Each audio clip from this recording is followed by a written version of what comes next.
Unlocking the meaning of to make you happy. Hello, dear learners. Today, we're diving into a very heartwarming phrase in the English language, to make you happy. Understanding this phrase not only helps in improving your English comprehension but also adds a beautiful expression to your communication. Let's explore what it means, how it's used, and why it's so powerful.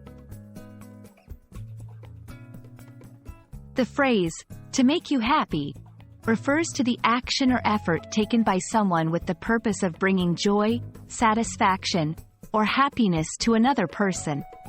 It's about creating a positive emotional state for someone else, often through kind gestures, supportive actions, or solving problems that are causing them distress.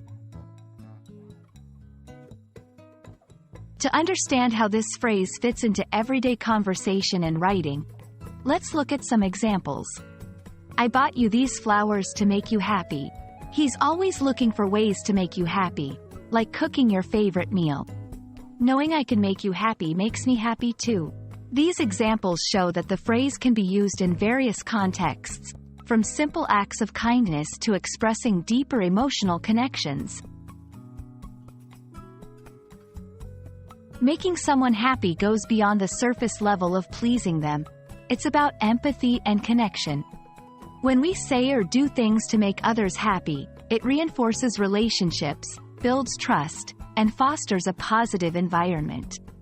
It's a fundamental aspect of human interaction and emotional intelligence. In different cultures, the ways of making someone happy might vary, but the underlying intention is universal. It's interesting to note how this expression translates into other languages and the universal desire to bring joy to others. Language learners should remember that making someone happy is not just about grand gestures. Sometimes, simple acts or kind words are enough.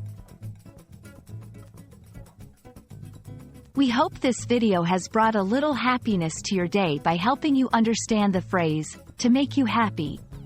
Remember, the beauty of language learning lies in discovering expressions that resonate with human emotions and relationships. Keep practicing, keep learning, and most importantly, keep finding ways to make others happy with your words and actions. Thank you for watching, and see you in our next video.